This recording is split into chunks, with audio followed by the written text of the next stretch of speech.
Imagine this, you just came back from your dream holidays, and while you were on holidays, your home was making money on the background.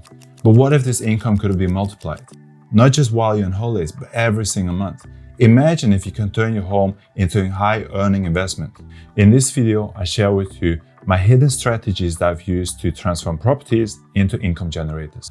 Hi, my name is Daniil, and behind the scenes is my wife, Greta. Together, we are the Vnoutchkovs. This year, we jumped into the property game with barely any experience. As we jumped into the world of the properties, we quickly realized that a lot of the information is not being shared. We set the challenge for ourselves this year. We'll be buying 3 properties, renovating them and renting them out while documenting the whole journey. And we hope that you will learn from all the lessons that we learned during this journey, all the lows, the highs, and everything in between. Last year, we traveled quite a lot.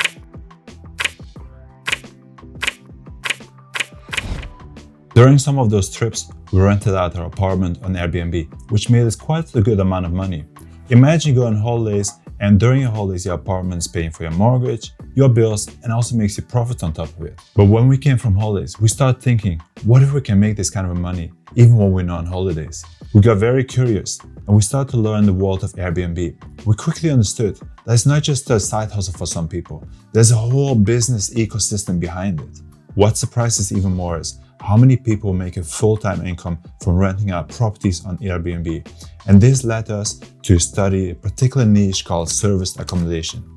Our initial idea was very straightforward. We would reach out to landlords, we would rent their properties, then we'd list them on Airbnb, and the profit would put in our pocket. But quickly, we hit some roadblocks. The first roadblock that we hit was subletting restrictions.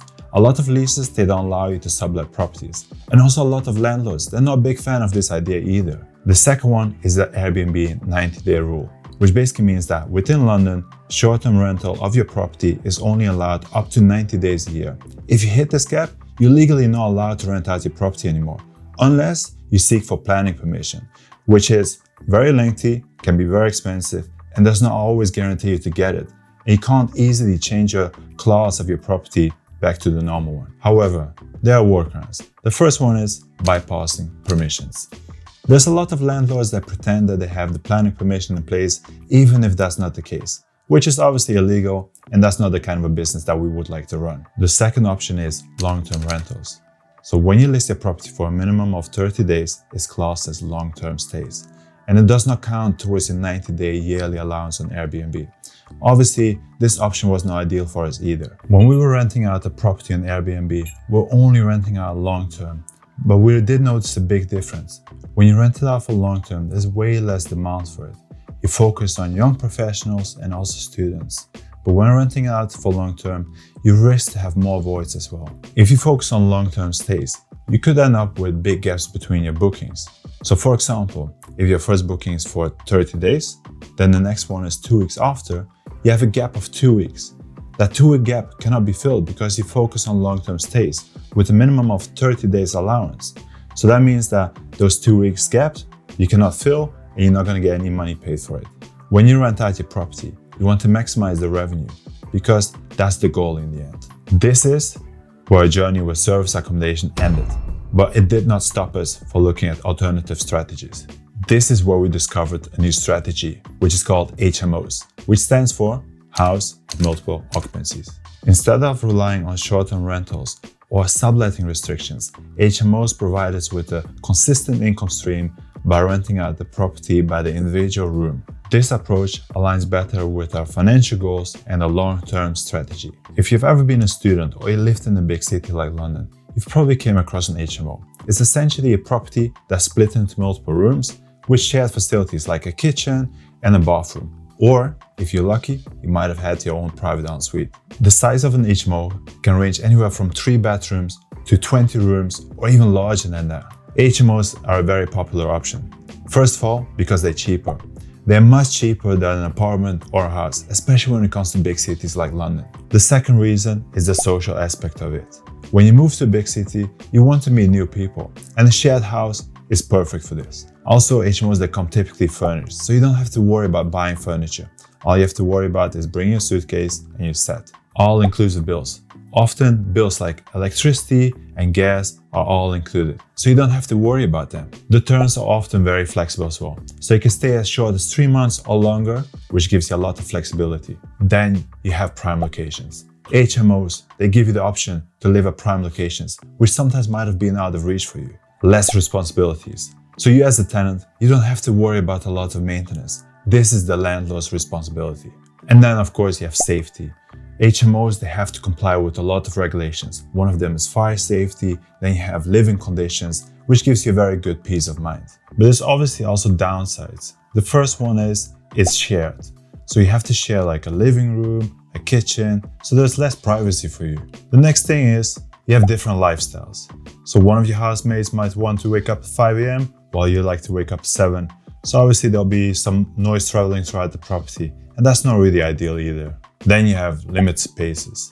Sometimes the rooms can be very small. The minimum requirement for an HMO room is 6.5 square meters. Doesn't mean that every single room is 6.5 square meters, but it just gives you an indication of some of the rooms that can be that small. Another big downside is a shared bathroom. So imagine when you get ready for work in the morning and your other housemate is also getting ready for work. This can be a very frustrating experience. Another thing is, what if your housemate doesn't like to tidy up after themselves in the bathroom? Then you have to shower, clean yourself in a very dirty bathroom. Potential conflicts is another big point. If you have a conflict with a housemate, then your living at the home becomes a nightmare. You don't really want that either. Next up is basic amenities. A lot of landlords, they only provide you with the very basic amenities within the house. The next big downside is the high turnover.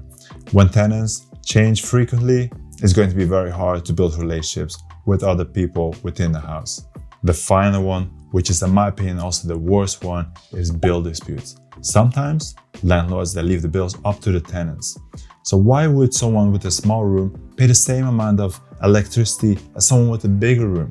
This can cause a lot of conflicts between the tenants. Many of these downsides can also be managed by a good landlord, and that's where we saw a great opportunity. From a landlord's perspective, having an HMO has got a lot of benefits. One of the big ones is that you can rent out the property by the room rather than renting out the whole property to one single family. When we started learning about HMOs, we had a mentor who had a lot of experience within the HMO field. He had a few HMOs with the 4 bedrooms, and he was guiding us to get 4-bedroom HMOs as well.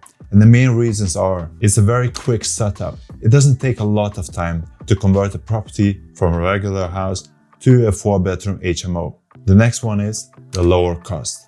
Typically, it doesn't cost that much money to convert a normal property to a 4-bedroom HMO. And finally, there's no planning application required. When you convert a property from a normal house to a 4-bedroom HMO, there's no planning application required. This all sounded very good to us, but when we started doing the calculations around how much profit you can make from a 4-bedroom HMOs, it didn't really stack up for us. The 4-bedroom HMO model does generate profit, but honestly, it didn't really meet our expectations. To really make a dent in our financial goals, you would need to manage multiple 4-bedroom HMOs, and that didn't really make sense for us. One of the biggest issues that we ran into is that if one of the bedrooms is vacant, it can make a very big impact on your monthly profit. It's a risky game because just one empty room can throw you off of your entire cash flow. That was a clear wake-up call.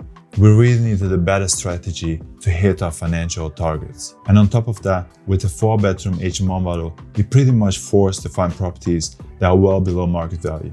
This is because you have to put some money towards the renovation and also have the amenities in place that the tenants expected. And also, when you do the refinancing, you want to leave as little cash in as possible within the deal.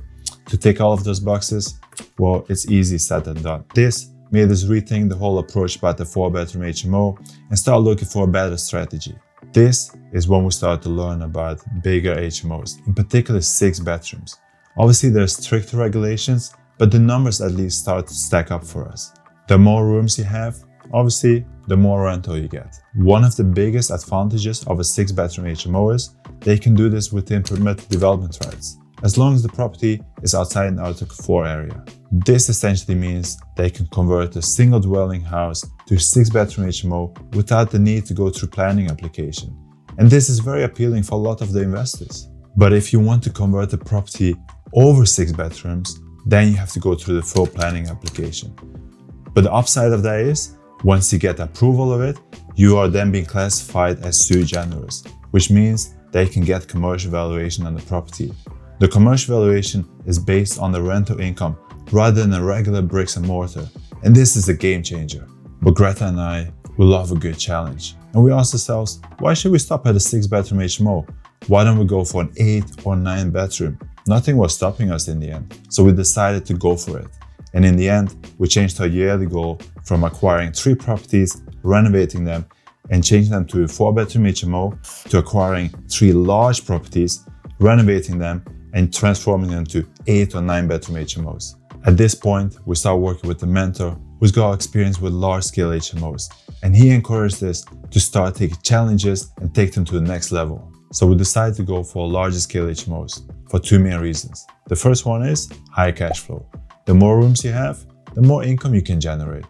The second one is the commercial valuation. When you change a property to 7 bedrooms or more and you successfully apply for a sui generis application, then you can get commercial valuation on your property. However, this is a topic on its own and we keep that for another video. But the main takeaway is that when you apply for commercial valuation, you typically can pull majority of the money out of this project and invest it in the next project so you can keep scaling your business. So as you can see, it's been quite the journey. From our initial plan of renting out a 2-bedroom apartment to now converting property to 9-bedroom HMOs, well, we're not stopping here yet. In fact, we're about to take things to the next level. And if you're interested to see how we bought the first property that was not even for sale, check out this video. Well, thanks so much for watching. I hope you found it valuable, and I'll see you in the next video.